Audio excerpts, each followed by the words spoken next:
everybody. Today I'm here to talk to you about the other part of high school football games that likely nobody cares very much about, and that's the marching band that performs at the halftime show. Now for starters, before I even really begin, I'm just going to put out a disclaimer and say that I'm not at home right now, so since I don't have access to a computer, the visual aids are going to have to get presented a sort of different way. I'm probably just going to have to leave them down there in the description below. That way, once I say to pull it up, that way you guys can pull it up to actually get the reference I'm getting to.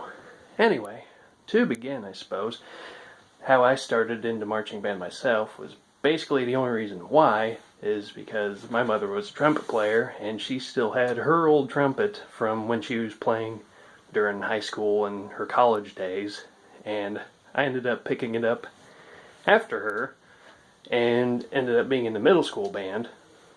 And once I had done that for a few years, I actually decided it was sort of enjoyable. So my mom said to me, "Oh, hey, you should go into the marching band once you get into high school." And I was like, "Okay, sure."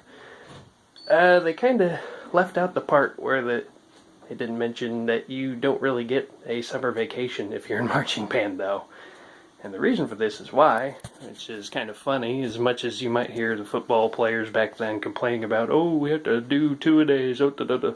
Well, as I was saying, being in marching band, you don't get much of a summer vacation because literally Monday through Friday from 12 noon to 8 at night, we were out there every day practicing music and learning the show, the steps of where we needed to be.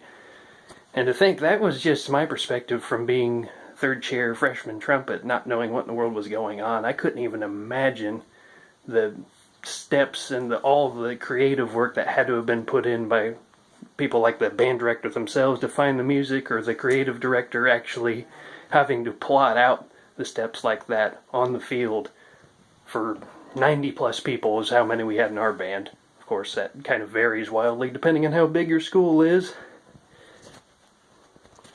And of course, this is probably about the point where you want to scroll down to the description below. This is probably, I'm going to have to go dig something up showing an actual show, since I can't simulcast at the same time as me speaking, since I don't have a computer in front of me.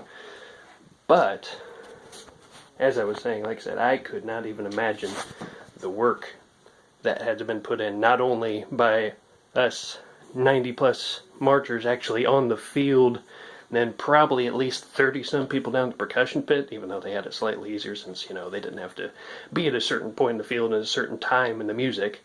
But the work by the directors and the creative staff all behind it, and all the support staff that were behind them to support them as well as us all through the seasons, just incredible looking back on it. And, well, I was only in high school for about 1.5 years at least, and only the 1 year in the marching band. But 1 year I was in it. We actually had the distinction of going to Bands of America, which is literally a competition between all the other high school bands in the United States. And we have the distinction in, 2007, I believe? I'll have to go Google the results again, but they'll be down there in the description as well. But we placed 10th that year. And that's probably why this was one of the more distinctive achievements, at least creative-wise, that I've ever had in my life. So, like I said, check out the things I'm going to link out in the description below. Kind of will show you what a performance looks like, and I'll probably have the results sheet from the year that I was in there down there as well. So, thank you for watching.